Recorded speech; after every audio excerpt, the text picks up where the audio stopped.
Nous avons déjà commencé à étudier les Ilchot Shrita depuis hier et nous en sommes actuellement au deuxième chapitre des Ilchot Shrita, des lois sur l'abattage rituel, et nous allons maintenant détailler de nombreuses précisions au sujet de cette mitzvah.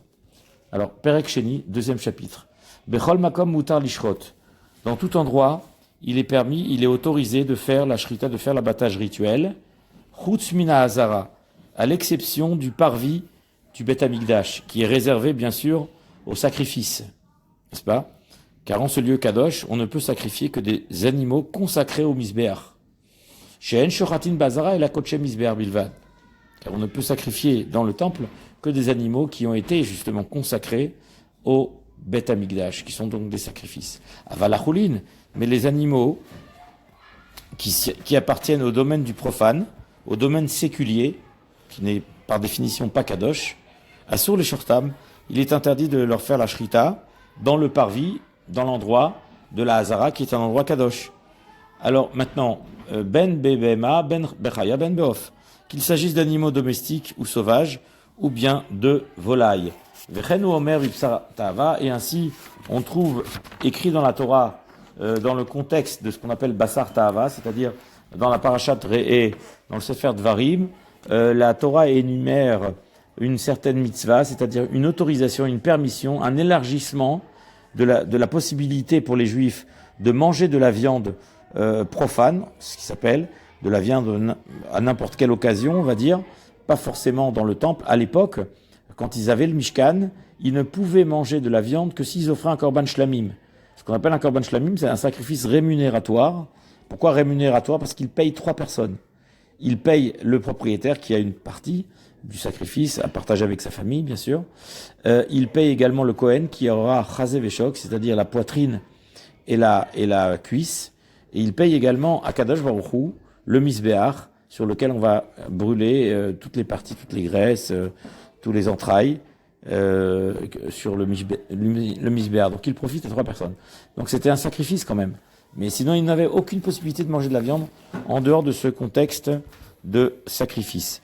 Alors que, donc, et il est dit clairement dans la Torah, qui chak mimcha makom, voilà donc le verset qui est la source de notre halakha, lorsque tu t'éloigneras de l'endroit, Asher Yifrar Hashem, de l'endroit que Dieu aura choisi, c'est-à-dire l'endroit du Bet Hamikdash, qui n'est jamais mentionné clairement, on sait que c'est Yerushalayim, Vezavar tamib karecha, alors on nous dit, tu mangeras du bovin et de l'ovin, c'est-à-dire des ovins et des bovins, gros bétail et menu bétail, ve'achalta bisharecha, et tu en consommeras, tu en mangeras dans tes portes. Ça veut dire que dans tes portes, c'est dans tes villes, c'est-à-dire en dehors du Bet Hamikdash, dans toutes les villes, soit d'Eretz Israël, soit d'ailleurs. Puisque les Juifs ont habité même en dehors d'Eretz Israël, même à l'époque du Bet Hamikdash, il y en a qui venaient de Bavel, il y en a qui venaient de Souria, qui venaient des pays limitrophes. Le Rambam nous dit, d'ici halamadeta, d'ici tu as déduit, she'en shochatin b'sar ta'ava el achutz lemakom asher yifrar Hashem, qu'il n'est possible de faire un abattage rituel pour le plaisir, pour en consommer d'une consommation chol, c'est-à-dire séculière. Bon, ça peut être pour les soudas de Shabbat, soudat mitzvah, évidemment, mais c'est pas un korban. Uniquement en dehors de l'endroit qu'Hachem aura choisi, et non pas dans l'endroit qu'Hachem aura choisi. Et voici ce que le Rambam va nous développer dans la Lachabet, Veze shenishrat chutz lamakom, ou shimutar leochlo, bechol makom, bechol hashearim. Et précisément, l'animal en question, la bête abattue rituellement en dehors du temple, est permise à la consommation dans toutes tes portes, donc partout en dehors du temple. Ça veut dire, déduction, aval hashochet chulin bazar, mais celui qui désobéit à ce commandement de faire une shrita d'un animal profane dans la hazara, c'est-à-dire qu'il va se mettre à abattre des bêtes pour les besoins de chol dans le parvis du temple, alors quel va être le din? Oto basar tahor, cette viande sera pure, mais pour autant interdite. Vea surba naya, elle deviendra interdite au profit, interdite d'en profiter. Exactement, kebassar bechalav, comme le mélange entre le lait et la viande. dont il est interdit de profiter. Pourquoi? Parce que elle est dans le cadre de la Hazara, elle reçoit la Gdusha de la Hazara. Et donc même si elle n'a pas été consacrée, le fait d'avoir été abattue là-bas, ça lui confère une Kedusha, et la personne profane ne peut plus en consommer. Ce serait que les Kohanim qui pourraient en consommer. Or de nos jours, les Kohanim, ils sont impurs, ils pourront pas, à l'époque du Beth Amikdash, peut-être même les Kohanim ne pouvaient pas en profiter parce que c'est pas une viande qui était consacrée à l'avance. Mais pour autant, elle a reçu la Gdusha de la Hazara par le fait qu'elle a été abattue là-bas sur place. Alors qu'est-ce qu'on doit faire avec cette viande? On peut rien faire, on peut pas en profiter. Vekovri noto, il faut l'enterrer parce qu'on peut pas la consommer et on peut pas non plus la jeter avec des ordures ménagères. Il faut l'enterrer, n'est-ce pas? Ou bien on peut la brûler. Ve'efro assour, si elle est brûlée, même sa cendre doit être enterrée. On ne peut pas même pas profiter de la cendre pour couvrir ses braises dans son poêle, dans son chauffage. Donc les cendres sont interdites également parce que c'est le produit d'une viande qui était elle-même interdite d'en profiter. Et donc les cendres sont interdites d'en profiter aussi. Afiluim shachat l'irfoua.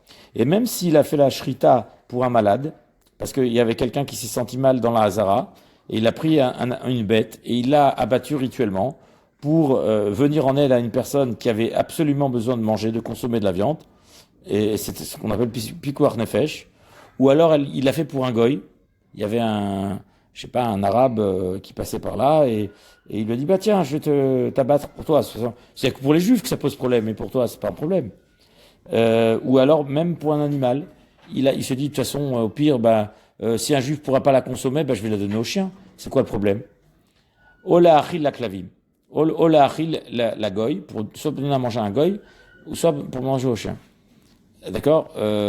C'est-à-dire qu'à ce moment-là, on va voir si la viande sera interdite ou pas. Parce que, a priori, on aurait pu penser que si elle est destinée à un juif. Avala nocher ba'azara. À ce moment-là, la viande est quand même interdite. Parce que peu importe l'intention. L'essentiel, c'était une viande cachère. C'est un animal qui était valable. Et peu importe pour qui elle a été shritée. C'est le fait d'avoir été abattu dans cet endroit-là, l'endroit du parvis, la kedusha de cet endroit, confère à cette viande-là une kedusha, même si l'intention était pour sauver une personne, ou même pour donner un goy, ou même pour donner un chien, peu importe. La viande en elle-même devient interdite d'en profiter. Avala nocher ba'azara. Par contre, en revanche, celui qui perfore le cerveau avec une tige métallique, par exemple, comme ça se fait pour tuer les porcs, comme ça font les goïms, par exemple, donc il tue la bête autrement que par la shrita, on est bien d'accord. Donc le mode opératoire d'abattage n'est pas cachère. Va me'aker, ou bien celui qui arrache les simanim, vegoy sheshachat, ou bien celui qui invalide l'opération et rend nevela, c'est-à-dire, évidemment, arracher les simanim, ça rend nevela. Utiliser un couteau avec des dents, toutes sortes de choses qui peuvent rendre pas cachère la shrita, l'animal devient nevela. Ou bien un goy qui a fait la shrita, le goy n'a pas le droit de faire la shrita. Un goy qui a fait la shrita, l'animal n'est pas cachère. Un goy qui abattrait, ou bien celui qui fait une bonne shrita, goy sheshachat v'ashochet v'nimtza trefa, ou bien il a fait une bonne shrita, mais à l'intérieur, quand on fait les bdikot, on se rend compte qu'il y avait des lésions internes, je sais pas moi, il y avait un clou dans le cerveau, ou bien il y avait un clou dans les poumons étaient percés, ça veut dire que cet animal-là, eh bien, il pourrait pas vivre longtemps. S'il y avait une lésion interne qui impacte le pronostic vital de cet animal, et donc à terme, il allait mourir. C'est ce qu'on appelle un tréfa. C'est-à-dire qu'il avait une constitution physique extrêmement fragile qui rendait sa viabilité en question. Et donc dans tous ces cas-là, évidemment, il n'est pas consommable par un profane, par un juif, par n'importe quel juif. Et donc dans tous ces cas-là, de même, celui qui prendrait une espèce non cachère, par exemple, il prend un chameau ou un cheval, ou bien un animal sauvage qui n'est pas cachère, un sanglier ou n'importe, chazé shalom, ou bien un oiseau non cachère, et qu'il fait la shrita dans la hazara, dans le parvis, voilà. Il pourrait en tirer profit à la limite, parce que, c'est-à-dire cette idée de dire que la présence de la hazara le rend assour be'anaa n'est valable que pour les espèces cachères, bien évidemment, et non pas pour les espèces interdites. Voilà. Ok. Parce qu'effectivement, elles sont incompatibles à être un sacrifice. Ces espèces-là ne reçoivent pas la kedusha de la hazara qui les rend interdites au profit. Bien évidemment. Gimel. Velo vechaya bilvad, et pas seulement les bêtes domestiques ou sauvages. Et la kol achuli nasurin lachnisana bazara. Mais tous les bêtes séculiers, tous les bétails séculiers, tous les bétails qui sont chol, on ne doit pas les rentrer dans la hazara. Non consacrés donc, n'ont pas à être pénétrés dans le parvis du temple. C'est interdit.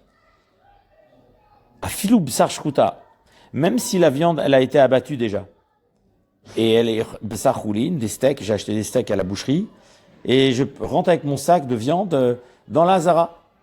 D'abord, j'ai pas à y rentrer. Avant d'entrer dans la hazara, il faut être pur. Il faut avoir reçu les cendres, l'aspersion des cendres de la vache rousse. Admettons que ça a été fait. Si je rentre à l'époque du Beth Amikdash, les Juifs rentraient à Pessah pour offrir le Korban Pessah dans la cour, dans le parvis, mais ils se purifient avant. C'est pour ça qu'il y a la Shabbat Para, pour se souvenir de la purification avant la fête de Pessah, pour pouvoir entrer dans la Hazara.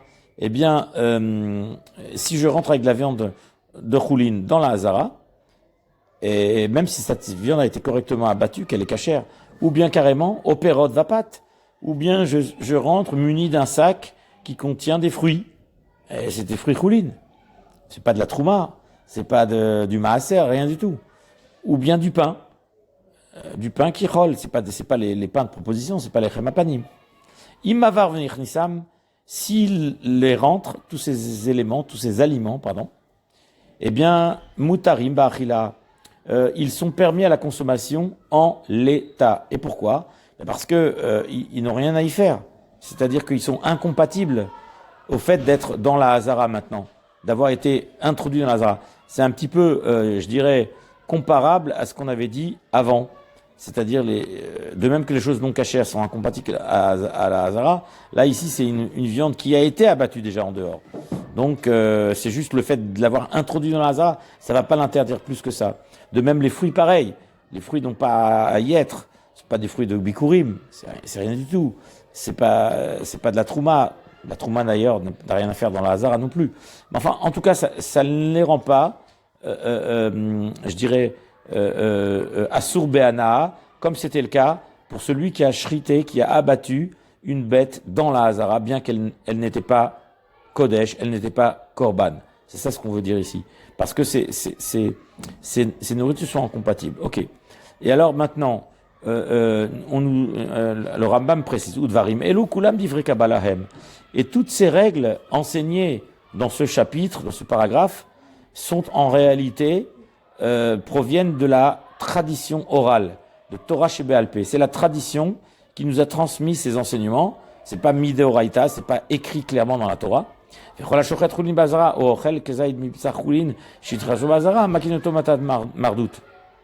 C'est-à-dire que de sorte que tout celui qui fait la shrita d'un animal qui n'est pas consacré, qui est profane dans la cour du temple, comme on vient de le dire, ou bien celui qui mange un kazaït, ne serait-ce qu'une olive de viande abattue dans le parvis, même s'il la mange à l'extérieur. Mais on a dit qu'on lui confère la kedusha de la hazara, et c'est interdit d'en profiter. Il recevra la flagellation rabbinique, puisque, effectivement, ces lois sont déduites de la Torah orale. C'est comme si elles étaient inscrites dans la Torah, parce que c'est ce qui a été transmis à Moshe au Har Sinaï. Néanmoins, la Torah n'a pas prévu de punition pour ça, puisque ce n'est pas quelque chose qui a été explicite dans la Torah. Donc les malkouyot, les fameuses flagellations toraïques, ne concernent pas cet interdit. En revanche, les rabbins ont frappé de flagellation, comme on a souvent précisé, la flagellation rabbinique, elle est adaptée à la capacité à recevoir les coups de la personne. On va évaluer ses capacités de recevoir, peut-être 3, peut-être 6 coups, peut-être 9 coups, tout dépend de la solidité de la personne. Les rabbins aviseront, les rabbins décideront. Voilà. Dalet. Ha-omer be'emazu shlamim uvlada.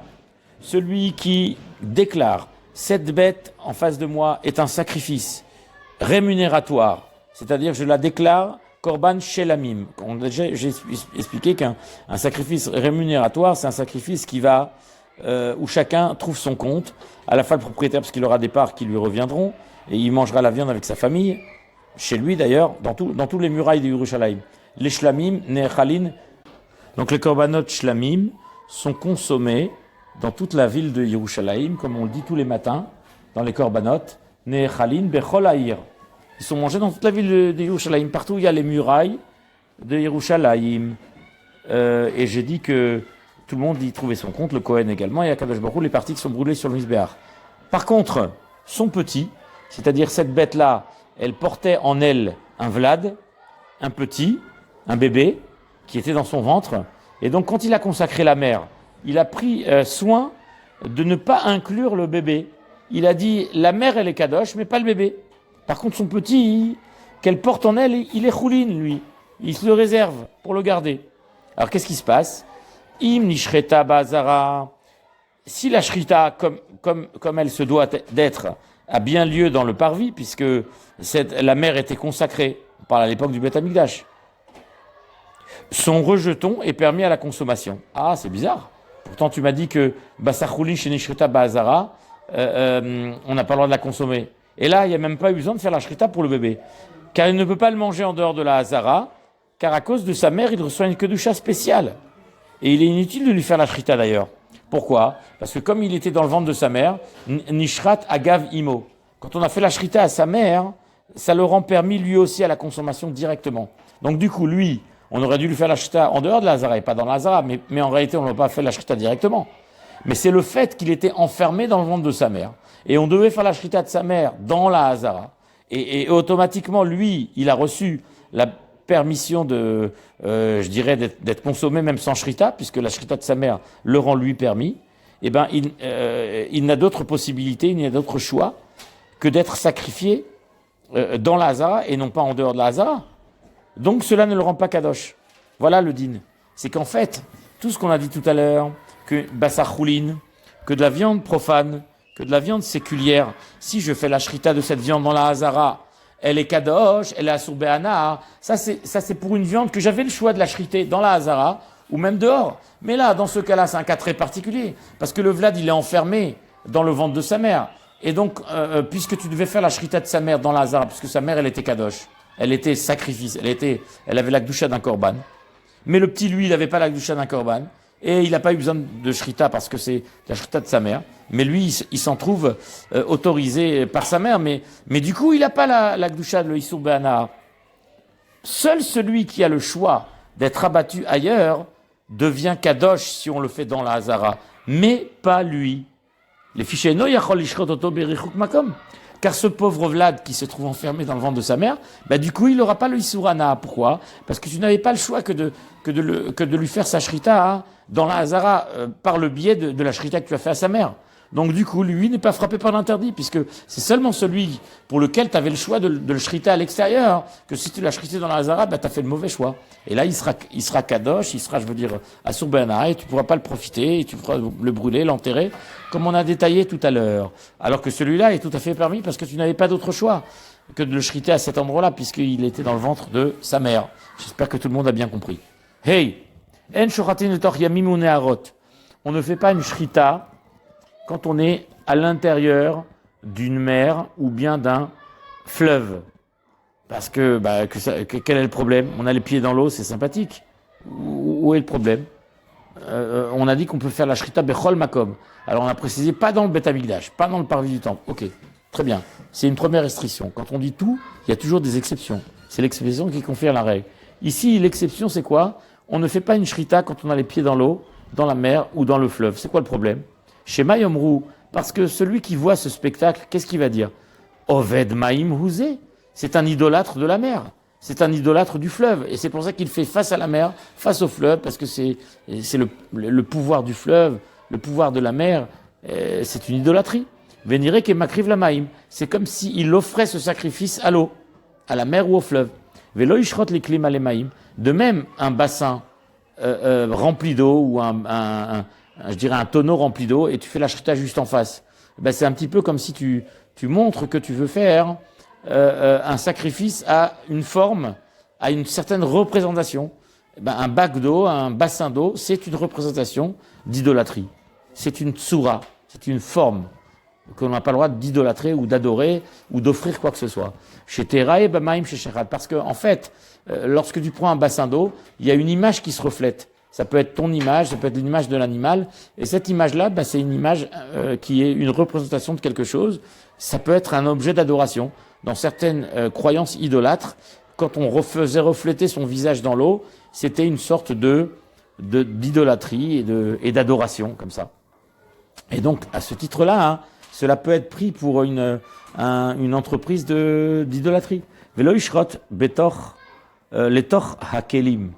Velo letor haguma. On fera pas la shrita quand on est dans un bac d'eau ou dans un trou, dans un fossé, dans une tranchée, dans un endroit comme ça particulièrement fermé, cloîtré, sauf si on n'a pas le choix. Si on est en cachette, on ne veut pas être vu, mais de manière comme ça, ostensible et délibérée. Si on le fait dans un trou comme ça peut être mal interprété, dans une vallée. Parce que peut-être à l'époque, les idolâtres, ils se mettaient dans des trous, dans des creux. C'était comme ça leur mode de fonctionnement. Chez Kenderer Ovde Avodazara, c'était l'habitude des idolâtres d'agir ainsi. Mais s'il a fait, pour autant, la shrita, elle est kshera. Pourquoi? Parce qu'il n'y a pas de certitude. C'était le derrière, c'était l'habitude chez certains. Mais comme je l'ai dit, il se peut qu'il se cache de quelque chose, il veut pas le faire devant des gens. Donc là, c'est beaucoup moins tranché, et là, on va pas interdire dans ce cas-là. Ala chavav, shochatin eklimaim. On peut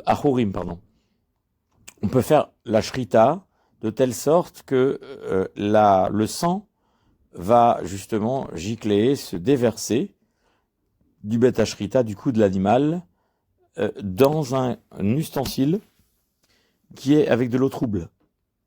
Shenatsura nir'et bahem. C'est-à-dire que ces eaux troubles, il n'y a pas de reflet de l'image de l'homme. On ne peut pas refléter sa propre image dans cette eau, vu qu'elle est sale, elle est trouble. Donc il n'y a pas le problème qu'on avait cité précédemment, que les idolâtres faisaient ça parce qu'il y a une apparition de notre visage qui se reflète dans l'eau. Donc à ce moment-là, c'est de l'idolâtrie. Vechen, shochet chutz laguma. De même, on peut faire la shrita en dehors du trou. Vadam shotet veyored laguma. C'est-à-dire, parce que tout à l'heure, on avait dit que quelqu'un n'a pas le droit de faire la shrita dans un trou, dans une citerne, ou un endroit qui est un soubassement, parce que c'était l'habitude des idolâtres de faire ainsi. Par contre, si on fait la shrita en surface et que on vise à ce que le sang dégouline dans le trou, c'est pas un problème. C'est ça, c'est comme une évacuation, en quelque sorte. Donc le sang va couler dans le trou. Ou bashuk lo yaseken. Par contre, ça c'est valable dans un terrain vague, mais par contre sur la voie publique, ça se fait pas. Shema yechake est à minime, parce que les idolâtres agissaient ainsi. Ils faisaient un abattage rituel en ville, c'est-à-dire dans les rues, de telle sorte à ce que le sang giclait, et donc il allait donc tomber dans un trou, dans une rigole, dans un caniveau d'évacuation. Et c'était comme ça qu'agissaient les idolâtres, et c'est pourquoi on n'a pas le droit de faire ainsi. Donc, ve'im shachat la guma bashuk, asur lechol mishchitato. Et si toutefois la personne a agi ainsi, sans le savoir, sans faire attention, et qu'elle a fait une shrita, un abattage rituel, dans un trou, dans la rue, asur lechol mishchitato, il est absolument interdit de manger de cette shrita. Achiv deku acharav, jusqu'à ce que l'on aille vérifier, Shema Minhu, peut-être que cet homme est un idolâtre et qu'il est en train de pratiquer cette façon de faire. Ou Mudar Lishrot al-Dofen Asfina. Néanmoins, il est autorisé d'abattre rituellement un animal sur les flancs du bateau, de telle sorte à ce que le sang va dégouliner dans la mer, quoi, le long de la coque du navire. Ve'adam shotet al-Adofen ve'yored la maim. Et le sang va dégouliner sur le flanc du bateau, sur la coque du navire, veillerait de la maïm et il va descendre dans l'eau. Et il est autorisé de faire un abattage rituel au-dessus d'ustensiles, c'est-à-dire d'ustensiles qui sont posés par terre, par exemple des cruches ou des choses comme ça. C'est pas qu'il vise que le sang soit récolté dans une bassine, dans un tonneau, parce que ça c'est pas bien. Ça, c'est pas bien. Il ne s'agit pas de récolter le sang dans un ustensile, ça se fait pas. Mais par contre, au-dessus, parce que c'est peut-être des ustensiles auxquels il ne tient pas forcément, c'est pas interdit. Zain, Keitzat Shoratin. Et comment doit s'opérer la shrita, l'abattage rituel? Moter et Tatsavar. Il faut tendre le cou de l'animal, pas trop non plus. On avait dit étirer trop le cou de l'animal, et les simanim vont être trop tirés vers le haut, par exemple, et ils vont pas être exactement à leur bonne place. Et quand tu vas vouloir couper au milieu du cou, en réalité, les simanim auront été déplacés et finalement ils sont trop en haut et il va pas les sectionner au bon endroit, on va dire. Ça, c'est ce qu'on avait dit précédemment. Mais le tendre raisonnablement, pas exagérément le cou, c'est ce qu'il faut faire. Parce qu'il faut quand même qu'il soit assez tendu. Ou molir hasakin ou mevia. Quelle est la shrita idéale? C'est de faire un aller et retour de la lame du couteau, bien effilée sur le cou de l'animal. Donc le couteau est amené vers le haut, puis ramené vers le shochet, hachi shochet, jusqu'à ce qu'il réalise la shrita. Voilà. Ben shaita habehemar vutsa, ben shaita omedet, ve'achaz beorpa. Alors maintenant, comment était l'animal? Soit que l'animal était accroupi par terre, c'est-à-dire il était comme ça allongé, quoi. Et donc il a tendu son cou, il a fait la shrita alors que l'animal est dans une position normale. Il est accroupi, quoi. Il est les pattes allongées, couché par terre, et la tête un petit peu relevée. Ben shaita omedet, ou bien que l'animal est sur ses quatre pattes, sur ses quatre fers, comme on dit. Ve'achaz beorpa, et il attrape son cou, sa nuque, plus exactement. Vasakin biado milmata, et il maintient avec sa main le couteau par le bas, par en dessous, quoi, par en dessous le cou de l'animal. Ve'shachat. Et il fait la shrita de cette manière-là. On fait comme ça pour les veaux, les agalim, les petites, l'ovin, les petits bétails. Arezo kshera, et c'est tout à fait valable. Alors, chet, naat sakin bakotel, s'il a planté son couteau dans un mur, parce que le couteau est quand même bien effilé, il a couté dans un mur, ve'evir atsavar alea, et il a fait passer le cou de l'animal le long du couteau, c'est-à-dire horizontalement au couteau, bien sûr. C'est-à-dire le couteau est planté dans le mur, et il a retourné l'animal, ou bien il l'a tenu alors que sa tête est à l'envers, de façon à ce que le cou va rencontrer la lame du couteau par-dessous, quoi, en fait. Alors c'est ce que précise le Rambam maintenant, Hachenishrat, jusqu'à ce qu'il réussisse la shrita de cette manière-là, en passant le cou de la bête par en dessous, la lame du couteau, Shechitato Keshera. Évidemment, l'animal est dans une position inversée. Hein, donc, il y a des appareils aujourd'hui qui existent pour renverser l'animal. Surtout quand c'est les bovins ou les ovins, c'est plus compliqué à le faire. Donc, on met dans un appareil comme ça, qui permet de retourner l'animal complètement, et on peut lui faire la shrita beaucoup plus facilement. Et nous précise le Rambam, et cela ne peut se faire à condition, une seule condition, que le cou soit à l'envers. C'est-à-dire que la tête soit à l'envers, et donc que l'animal soit entièrement retourné sur son dos. Les sakin les malas, et le couteau, il est en haut. Le khalaf, il est en haut. Car si le cou de l'animal était en haut, minasakin, et le couteau en dessous, ça ne marcherait pas. Shema tereda behema, bekovet gufa, car on craint qu'à ce moment-là, l'animal va faire peser de son poids, c'est-à-dire le poids de sa tête, de l'animal, va peser sur le couteau, et donc vetechater blo la chavava. Et à ce moment-là, c'est par la pression de la tête de l'animal que va s'exercer justement le sectionnement des trachées artérielles de l'œsophage. Et ça s'appelle, c'est pas soul, c'est une shrita psula, ça s'appelle drassa. C'est-à-dire qu'il a appuyé, il a fait pression. Ça n'est pas une shrita. La shrita, c'est olacha vava, comme dit le Rambam. Il faut passer le fil du couteau, c'est le passage du fil du couteau doucement, sans pression, sur le cou de l'animal, qui va justement opérer ce sectionnement des deux des deux simanim, de la trachée artère et de l'œsophage, et certainement pas la pression, c'est-à-dire appuyer et quelque part écraser les simanim. Ça ne s'appelle pas une shrita, enzo shrita. Donc c'est pas soul. Que Moshe Hidber, comme on aura l'occasion de l'expliquer au Père Gimel, c'est ce qu'on appelle drassa. Les firari maya off, s'il s'agissait d'un volatile, ben shaya tzavaro le maala, que son cou soit vers le haut, minasakin du couteau, aneutsa qui est planté dans le mur, olemata, ou bien qu'on l'a fait passer par-dessous, ça ne change rien du tout. Mimenu, shechitato kshera, c'est cachère. Pourquoi? Parce que la volaille, le volatile est très léger. Donc, même par-dessus, sa tête n'est pas lourde au point que ça fait une pression parce que le poids, ça vient s'écraser sur la lame du couteau. Non, il ne s'agit pas de ça.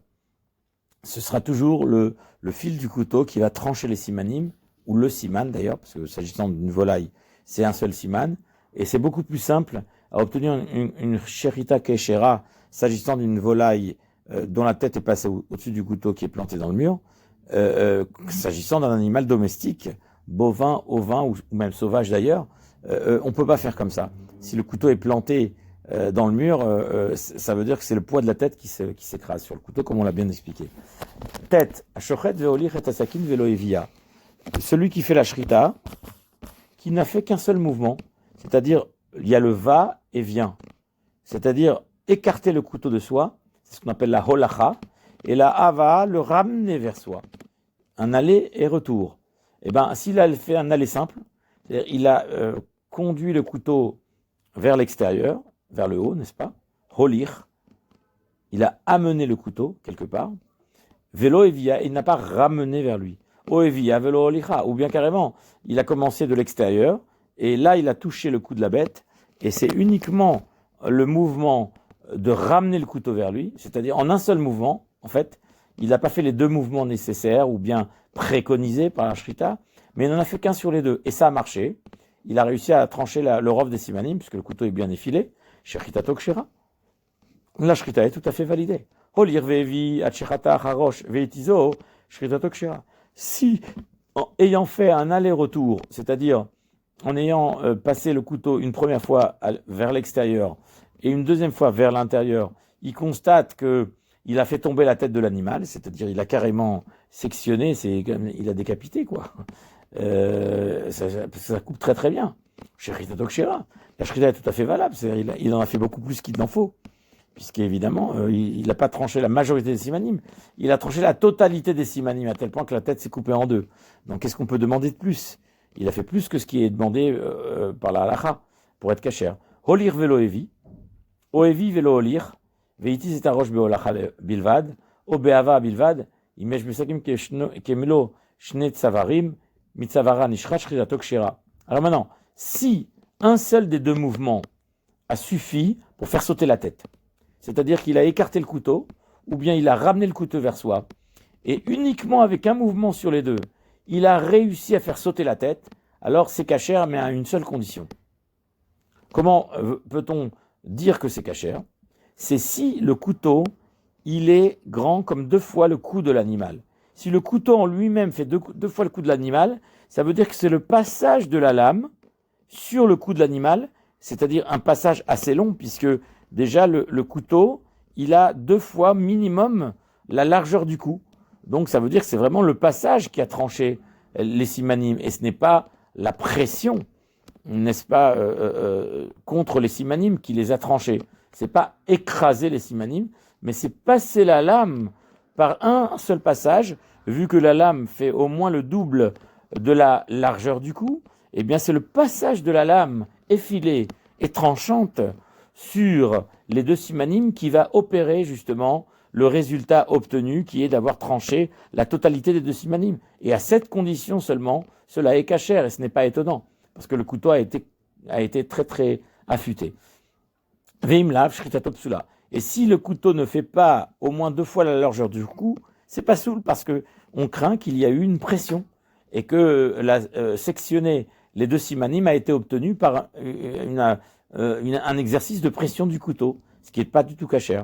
Shachat shnerashim ke'echad, shritato kshera. Et si maintenant, au passage, il avait deux têtes, l'une à côté de l'autre, n'est-ce pas, bout à bout, deux bêtes qui ont été disposées comme ça, et que le cheminement du couteau, il a fait un geste très très long comme ça, et son geste a suffi, au passage, de couper deux coups, c'est-à-dire deux animaux en même temps. Eh bien, c'est valable. Ma foi, si le couteau est assez large, c'est-à-dire on n'exige pas à ce que le couteau fasse le double des deux coups. Si le couteau, il est suffisamment large pour couper les deux coups. Il est forcément plus grand que les deux coups, parce qu'à ce moment-là, c'est sûr qu'il n'y a pas eu de pression. Mais on n'exige pas quand même à ce point que le couteau fasse plus que les deux coups ensemble réunis. Hein, il ne fait pas plus que le double. Mais c'est quand même kasher, c'est valable. Al-Chayoud, Shnaim Shachazu Basakin. Si c'est deux personnes qui tiennent le sakin, qui tiennent le couteau en même temps, un de chaque côté, on va dire. Un sakin assez long. Afilu Echad Mitzadze Vesheni Mitzadacher. Même si l'un tient le couteau à droite et l'autre le tient à gauche, Kenegdo, en face, Veshachatu. Et ils ont donc, par l'action des deux conjointes, évidemment, bien synchronisé, évidemment. Ils se sont entraînés pour ça, peut-être.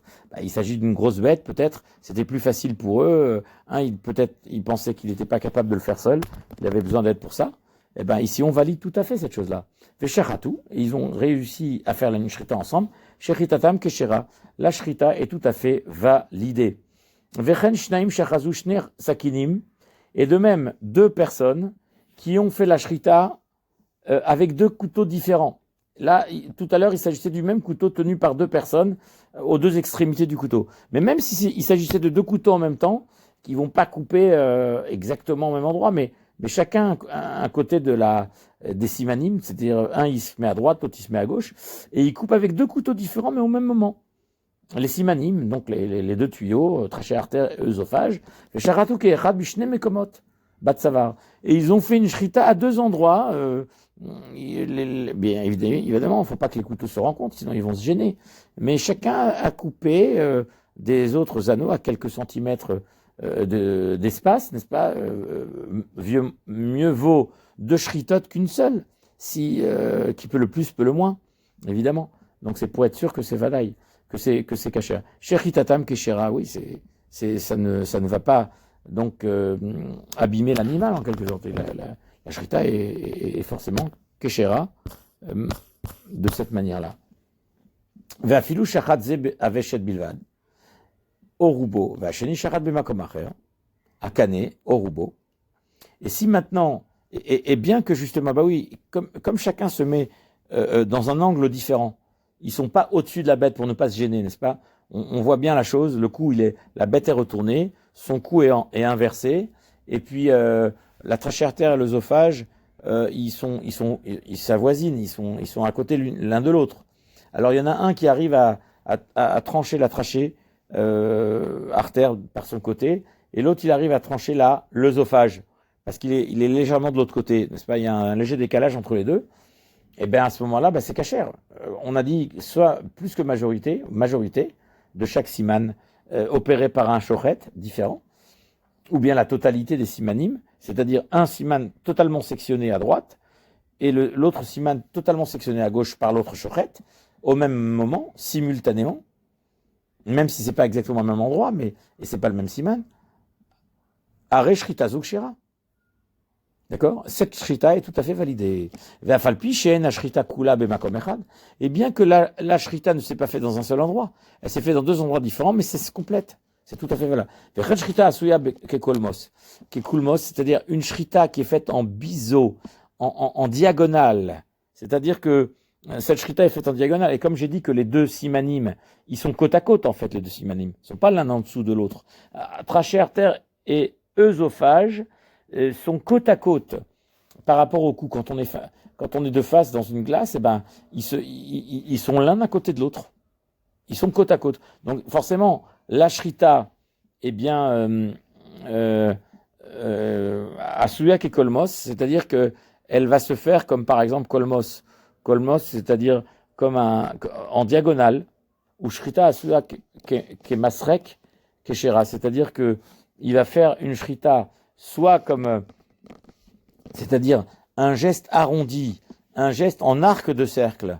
C'est-à-dire qu'il va prendre son couteau, il va commencer par un des deux simanim, la tracher, et il va arrondir son geste continu, un geste rectiligne, qui n'est pas coupé, qui n'est pas interrompu, n'est-ce pas? Pas saccadé. Le geste est continu, mais il est arrondi quelque peu, de sorte à ce que il va commencer à trancher un siman, et sur la diagonale, il va finalement arriver sur l'autre siman, par son geste continu, en travers, comme ça, dans la tranche, et il finira par sectionner les deux simanim, mais l'un après l'autre. Ce n'est pas grave, ça marche, ça fonctionne.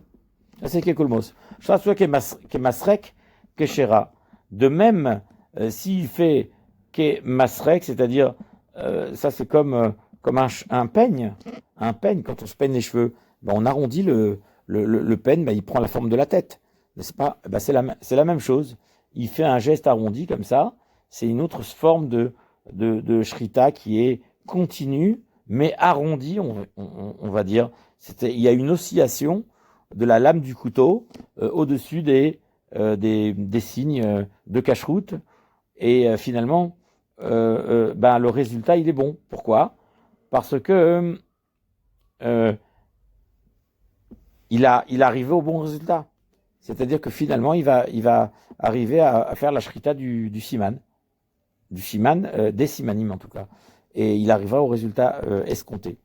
D'accord? Même s'il a fait ça en plusieurs fois, c'est-à-dire en plusieurs allers-retours. Au début, il a coupé un siman un petit peu en partie, partiellement.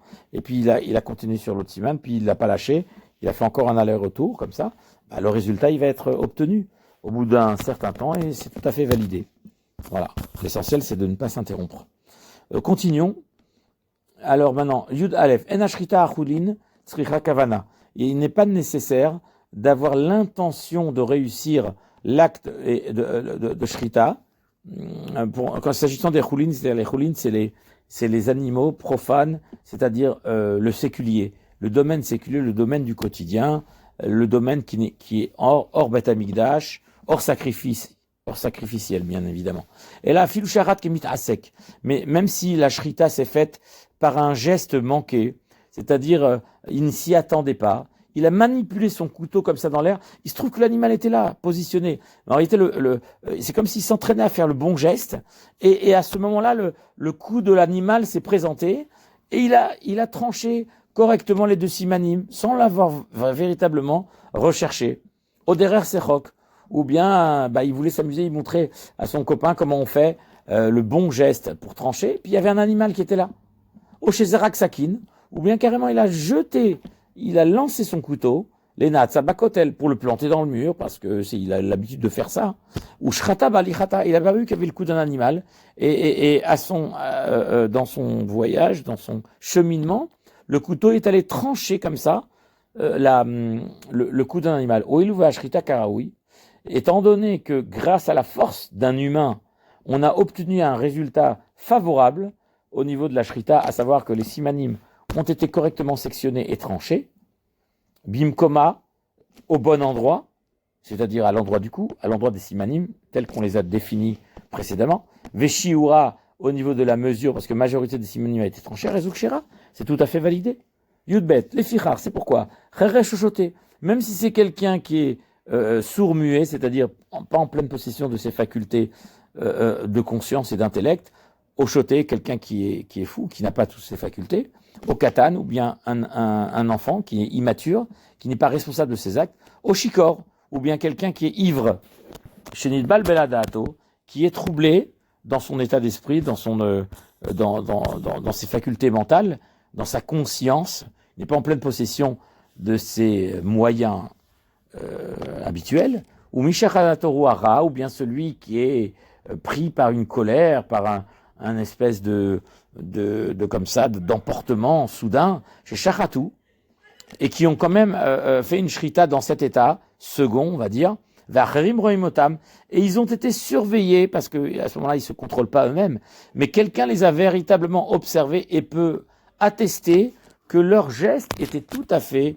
valable. Chez Ashrita Ketikna. ils ont bien pu regarder que la shrita était valable, azuk shera et le kasher. Aval sakin shnafla veshachata, mais un sakin, un couteau qui est tombé comme ça par le poids de la pesanteur, n'est-ce pas? Et sur son passage, à cause du poids, il va trancher une tête. Enfin, plus chez Sharta Kedarka, bien qu'elle a exercé une bonne shrita et que la section des deux simanim est tout à fait valable, à raison de cela. C'est pas soul. Pourquoi? Chez Nehemar, comme il dit dans la Torah, Vezavarta, c'est toi qui dois être maître de ton geste. C'est un humain qui va agir. Achiye Azover Adam. Il faut que celui qui fait la shrita soit un homme. D'accord? Ve'afalpi she'eno mitkaven li shrita. Et bien qu'il n'ait pas l'intention de faire la shrita, comme on l'a dit précédemment, parce qu'il est mis à sec, parce que c'est un rechetové katan, mais qui a fait un acte manqué, sans se rendre compte, mais c'est quand même un acte. Un acte manqué, quand même un acte, malgré tout. Et en tout cas, il est validé pour la halacha, et il suffit à garantir la cacheroute de l'animal. Donc, halacha yud gimel, galgal shel even, une roue de pierre, ou shel etz, ou bien de bois. Sheaita sakin kfuabo, qui avait un couteau fixé sur elle. Vesibev Adam et Agalgal. Et un homme fait tourner la roue, n'est-ce pas? Vesham Tzavara Off. Alors que le cou de la volaille, au ABMA, ou bien de la bête domestique, Kenegdo, est face à la roue, de sorte à ce que le couteau peut faire la shrita de cette manière-là. Kenegdo, Hachenishrat, Bisvivat Agalgal. Jusqu'à ce que justement, lorsque la roue tourne, on arrive à réaliser la shrita. Lorsque la roue tourne, justement, alors la bête est kshera. Par contre, les imamaim, emamesavivim et agalgal, si c'est l'eau qui fait tourner la roue, Vesam est atsavar kenegdo, et qu'il a posé le cou en face de la roue, avec le couteau qui est attaché à la roue, Besha shesivev venishrat, et que l'eau fasse tourner la roue, et que la shrita réussit à se faire, à s'exécuter, Arezu psula. Cette shrita est psula. Pourquoi? Parce qu'elle a été réalisée par l'eau, et non pas par l'homme. Ve'im patar Adam et amaim. Et si c'est l'homme qui ouvre l'eau, comme le robinet par exemple, l'homme qui ouvre le robinet, donc le premier jet, vient ce qu'on appelle kocho, c'est la force de l'homme. Alors, qu'est-ce qui va se passer? Ad shebaou vesibevo et agalgal, à tel point que l'eau donc, qui a été actionnée par la force de l'homme, eh bien cette eau fasse tourner la roue et que la shrita se fait finalement, puisque la roue tourne et il y a un couteau fixé sur la roue et le cou de l'animal est à la portée du couteau. Veshachat bisvivato. Et grâce au circuit de la roue, on a réalisé une shrita. Mais on considère que la première force était celle de l'homme, qui a permis à la roue de tourner, qui a permis justement à l'eau de se mouvoir. Donc il a lâché les vannes, et l'eau a fait tourner la roue. Donc ça s'appelle que l'eau est venue mikoach Adam, car c'est le premier jet de l'eau qui a permis à la roue de circuler. Arezo kshera. C'est la raison pour laquelle cette shrita est tout à fait keshera. Pourquoi? Parce qu'elle provient de la force d'un homme. Sharem mikoach Adam ba. Ensuite, bamet varim amurim. Dans quel cas on a dit une telle chose, qu'effectivement c'est permis, bisviva rishona, lorsque effectivement c'est le premier tour qui a été réalisé avec l'eau qui a été donc actionnée par la force de l'homme. Mais à partir du deuxième tour, aval, shimikoach adam, aval misviva shnia ou lacharia, à partir du deuxième tour et plus, et les autres tours qui suivront, enam mikoach adam, la mikoach hamaim, ce n'est plus considéré la force de l'homme qui agit, mais au contraire, c'est celle de l'eau qui avance et qui entraîne justement Behil Lucham, qui entraîne la roue à réaliser une shrita. À ce moment-là, cette shrita n'a pas été réalisée par la force de l'homme, comme nous l'avons déjà expliqué, et n'est pas valable. Yudalet, Ashochet Hashem Harim, celui qui fait une shrita pour les montagnes, le Shem Gevaot pour les collines, le Shem Yamim pour les mers, le Shem Neharot pour les fleuves, le Shem Midbarot pour les déserts, Afal Pishlonit Kaven Laovdam, bien qu'il n'a pas eu l'intention de les servir, elle a les fois, mais plutôt pour la guérison, quoi. C'était pour se guérir soi-même. C'était pas le Shem Avodazara, ou Keyot Seba, ou quelque chose qui ressemble, ou quelque chose comme cela. Midivre Havaï Shomri Magoim. Des sottises, parmi les choses futiles que les Goïm disent pour se porter bonheur, ou je ne sais quoi. Donc, au nom des montagnes, au nom des forces de la nature. Are Shechitato Psula. Le fait d'avoir employé une telle formule s'apparente à de la vodazara, à de l'idolâtrie. Valim Shechat Leshem Mazal Hayam, au Mazal Ha'ar, au le Kochavim, au Mazalot Keyotse Bahem. S'il a fait la shrita pour le Mazal de la mer, au Mazal Ha'ar, ou bien le Mazal de la montagne, ou bien les étoiles et les Mazalot, ou tout ce qui s'ensuit, quelque chose comme cela. Alors, Arezo Asura Ba'anaya. Alors, cela devient interdit d'en profiter, comme toute offrande à la Avodazara, à l'idolâtrie.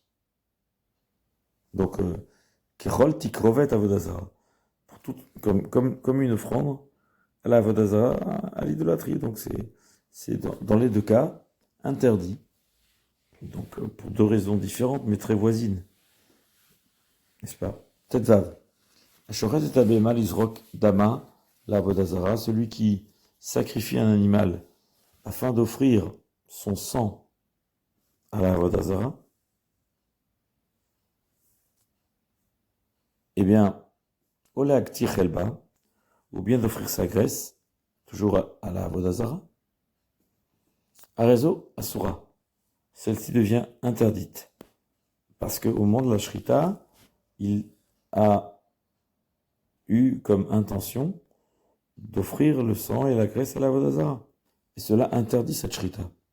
Chez les Médim Machashava, Bachutz Bechulin, Mershavet Akodashim Bifnim.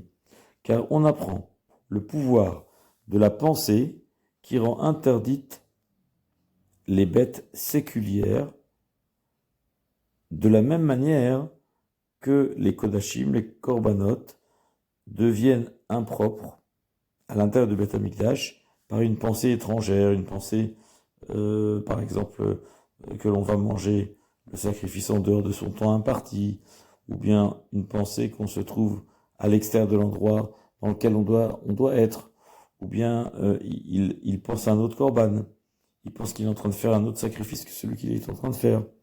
Et bien de même qu'une telle pensée invalide le korban, il en sera exactement de même pour un shritat choulin séculière, c'est-à-dire qu'elle rendra pas soul, car une telle pensée rend pas soul le korban, comme nous l'expliquerons dans les lois sur les psulag amukdashim, c'est-à-dire les sacrifices gâchés par la pensée impropre, inappropriée au korban. Et ici de même, ayant pensé à la vodazara, ayant pensé offrir le sang ou la graisse à la vodazara, même s'il s'agit de psachoulin, on l'a rendu comme la vodazara. Donc c'est comme si quelqu'un qui aurait une pensée au moment du korban qui est impropre à ce korban, ben, cette pensée va invalider le korban. C'est le principe. 16. Shechata vachakachashav, s'il a d'abord fait la shrita, et après seulement, il a pensé l'izrok, dama la vodazara, à verser le sang à la vodazara, ou la ktichelba la vodazara, ou bien offrir la graisse à la vodazara, arezo asura misafek. La bête devient complètement interdite dans le doute. Pourquoi? Schéma, car peut-être Sopho Oriach al Techilato, que la pensée finale a confirmé le début de l'histoire. Et c'est avec cette pensée, ou Bemar Shavak Azor Shachat, et que c'était effectivement à l'initial, avec cette pensée, qu'il avait commencé la Shrita. Bien que, a priori, on a dit qu'il a fait la Shrita, et c'est seulement après qu'il a pensé verser son sang sur l'Isbéach, sur la Vodazara, pardon, ou bien offrir la graisse à la Vodazara. On a un doute si cette pensée ne l'avait pas habité déjà depuis le début. Yudzaïn, Ashochat Hashem Kodashim, celui qui fait la Shrita, pour rendre la bête Kodashim, pour en faire, par exemple, Shenit Nadvin Venidarim Kumotam, pour en faire des Nedarim. Neder, c'est que Arezu Ola, donc il s'engage à offrir un korban Ola, si l'animal meurt, il doit en offrir un autre. Allah, il a Ola, ça c'est un Neder, c'est un engagement de la personne d'offrir un korban au Beth Amikdash. Ou bien Nedava, c'est qu'il a désigné l'animal comme étant lui-même un korban, mais si cet animal meurt, il n'est pas obligé d'en emmener un autre. L'obligation n'est pas sur lui, sur la personne, mais sur l'animal elle-même qui a été consacrée. C'est deux formes de korbanot. Ou bien, Shritato Psula, eh bien, et celui qui voit ça pense qu'il est permis d'offrir un korban à l'extérieur du Beth Amikdash. Et c'est ça qui prête à confusion. Et la Shrita est Psula, car cela semble être en train de sacrifier des Kodashim à l'extérieur du Beth Amikdash. Et c'est pour cette raison que c'est pas possible. Chez Keshoret Kodashim Bachutz, celui qui agirait de la sorte aurait l'impression d'offrir des Kodashim en dehors du Beth Amikdash. Shachat Hashem Kodashim, s'il a pour ça des Kodashim, She'enam Baim Ben Eder ou Bindava, qui ne sont ni un Eder ou ni une Nedava, c'est des Kodashim. Alors, Shrita Tokshera, la Shrita est tout à fait validée. Voilà. Yutret, Geitzad, comment ça marche? Alors là, on va citer toutes les sortes de korbanot qui existent. Ashochet Leshem Ola, celui qui fait la Shrita pour en faire un korban Ola, c'est un holocauste entièrement brûlé. Leshem Shlamim, ou bien pour un korban Shlamim rémunératoire, qui fait participer propriétaire Kohen et Akadosh Baruch Hu. Leshem Toda, pour un korban Toda. Leshem Pesach, pour un korban Pesach. Sa Shrita est Psula, Shrita to Psula. Pourquoi? Ho'il ve'a Pesach mafrishoto bechol hashana, bechol sheirtse. Car un korban, Pesach, peut être offert toute l'année, et il ressemble à un Neder, ou à une Nedava d'un korban Shlamim. Parce qu'un Pesach, eh ben, c'est un korban qui aura été consacré, les Shem Shlamim, même si c'est pas au moment de Pesach. Car korban Pesach est une sorte de Shlamim, comme Neder ou Nedava. Et cela est valable toute l'année. Arehu domé les davar à Neder à Nidav. Cela ressemble à un Neder ou Nedava. Et par contre, Shachat Leshem Khatat, s'il a fait une Shrita pour offrir un korban Khatat, au Hacham, ou bien un korban délictif, certain, Hacham Vadaï, Leshem Hacham Taloui, on verra ces sortes de korbanot. Quand on fait un délit, c'est-à-dire on a juré à faux, en plus d'un vol, c'est une circonstance aggravante. Et là, c'est pas un korban khatat qui est un sacrifice expiatoire, mais ce sera un korban délictif. C'est ce que nous verrons dans les lois sur les korbanot. Le Shem Hacham Taloui, c'est-à-dire c'est un korban délictif qui est dans le doute. On ne sait pas si on a mangé de la graisse, par exemple. La graisse, on est chayav karet. Mais là, on a un doute. Donc là, on offrira un korban important, un taureau, parce que le doute, c'est des fois pire que de se faire pardonner que pour une faute certaine. Ensuite, les Shem Bechor, si on a effectivement un korban de Bechor, Bechor c'est un aîné qui appartient au Kohen, il doit le sacrifier. Les Shem Maaser, Maaser c'est également la dîme, le 10e animal qui passe sous le bâton du propriétaire, du berger, il sera consacré. Maaser des bêtes, Maaser Behema, les Shem Temura. Temura, c'est un échange. Vaya imamer yamirno vaye utmarto yekodesh. Celui qui essaie d'échanger un korban pour récupérer un des deux qui est peut-être très gras et qui l'intéresse, ou bien le contraire parce qu'il veut offrir mieux. Alors le résultat c'est que les deux sont kadosh. Et bien s'il fait ça, sa shrita est validée. Elle est tout à fait valable. Parce qu'il n'y a rien à craindre. Que les gens ils vont pas croire qu'il est en train d'offrir des kodashim. 19 maintenant. Haya mechuyav khatat. S'il devait offrir un korban khatat, veshachat ve'amar, et qu'il a fait, et qu'il a déclaré, en faisant la shrita, les khatati, c'est pour mon korban khatat. Eh bien, shechitato psula, sa shrita n'est pas valable. Elle est psula. Haya lo korban betor beito veshachat ve'amar. S'il avait un korban prêt dans sa maison, et qu'il fait la shrita, et qu'il dit, et qu'il déclare le Shem Tumura Tzifri, que ce korban que je suis en train de sacrifier, il est le remplacement de mon sacrifice. Shrita Topsula, Share Mirvo. Sa shrita est psula, car il a échangé son korban par cette bête. Et donc la shrita n'est pas valable dans ce cas-là. Al-Chachaf. Aïcha Shechat Aleshem Olat Yoledet Ve'amra. Une femme qui a offert un korban en pensant que c'était le korban d'une nouvelle accouchée. Korban Yoledet, on a parlé de ça longuement dans le Sefer Kedusha, dans le Ilchot Isure Bia, on a parlé du korban Yoledet, pour un Zachar ou Nekeva, etc. Ve'amra, elle a dit Zou Leolati, ce korban-là, c'est pour korban Ola, c'est pour un sacrifice holocauste. Shrita Kshera, la shrita est tout à fait valable. Sheinolat yoledet ba beneder ou bindava, vareana yoledet. Parce que normalement, le olat yoledet, c'est-à-dire le sacrifice holocauste d'une nouvelle accouchée, ne se présente pas comme un neder ou une dava. Et du coup, elle n'est pas yoledet, elle n'est pas enceinte, elle n'est pas, accouchée, elle n'a pas accouché. Chez Nitraïva Beola, pour dire qu'elle devrait être tenue d'offrir un korbanola. Et on ne craint pas qu'elle a peut-être avorté, qu'elle a perdu cet enfant, qu'elle a fait une fausse couche. Chez Kol Amapelet, Kol Yeshla, car pour faire une fausse couche, c'est quelque chose qui se sait, c'est quelque chose qui est diffusé.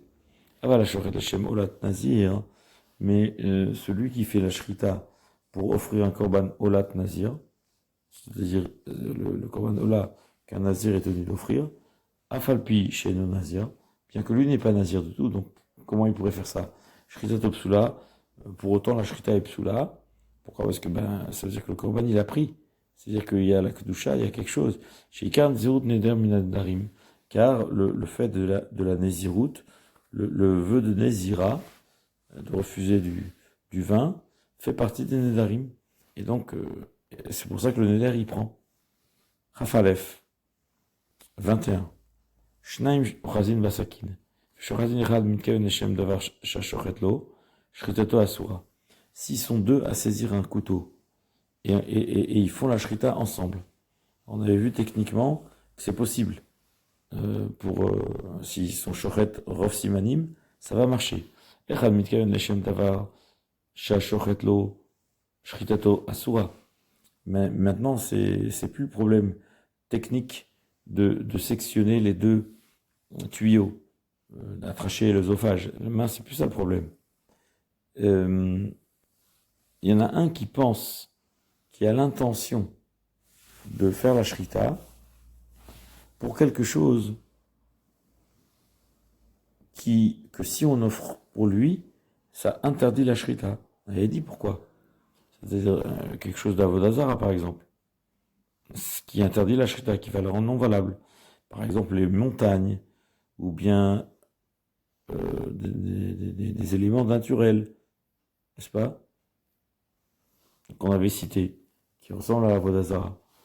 Alors, là, à ce moment-là, un qui pense aux montagnes, ou de quelque chose que la shrita est interdite, et le second, klal, n'avait pas du tout de mauvaise intention, ou d'intention quelconque. Felun kaven Hashem de Varamutar, et même s'il avait l'intention, il avait pensé à quelque chose de permis, leit kaven lo, de penser, à résoudre psula, la shrita et psula. Vechen im shechat zeacharze, de même s'ils ont fait la shrita l'un après l'autre. D'accord? Sans attendre, l'un après l'autre, simultanément, pratiquement. Il y en a un des deux qui a pensé à quelque chose de pasoul, possel, alors ça rend pasoul. Donc quelqu'un en parle, lorsqu'il avait lui-même une association avec cet homme qui s'est trompé, qui a offert un korban pasoul. Mais s'il n'avait pas d'association, pas interdite. Car un homme Israël, un juif, n'a pas le droit d'interdire quelque chose qui ne lui appartient pas. Car sa simple intention est de lui faire de la peine, c'est-à-dire de lui créer du tort, de lui créer un dommage, un préjudice. Et on ne peut pas interdire les biens de son ami. On n'a pas les moyens de cela. Et ce n'est que dans le cas d'une association, où là il a une possibilité, il a un pouvoir. Et il peut effectivement rendre interdit son bien. Mais comme ça, s'il n'a aucun droit sur ses biens, comment est-ce qu'il le rendrait interdit? Kavbet. Israël shechat le goy. Un Israël qui fait la shrita pour un goy, bien que le goy il pense à toutes sortes d'avodah, mercure, ou tout ce qu'on veut, mais comme c'est le juif qui fait la shrita, shrita tokshar, la shrita iksherat, on ne regarde pas la pensée du goy. Car on ne prend en considération que la pensée de celui qui sacrifie. Or, c'est un juif. On ne parle pas de la pensée du propriétaire. Les firach, l'Israël, si c'est un goy qui a fait la shrita pour un Israël, afilo hayakatan, shritato nevela. Même si c'est un enfant, alors sa shrita, elle est nevela, elle est ratée. Comme on l'a déjà expliqué. Ah oui, évidemment, parce que c'est la shrita d'un goy. Le shrita d'un goy n'est jamais valable.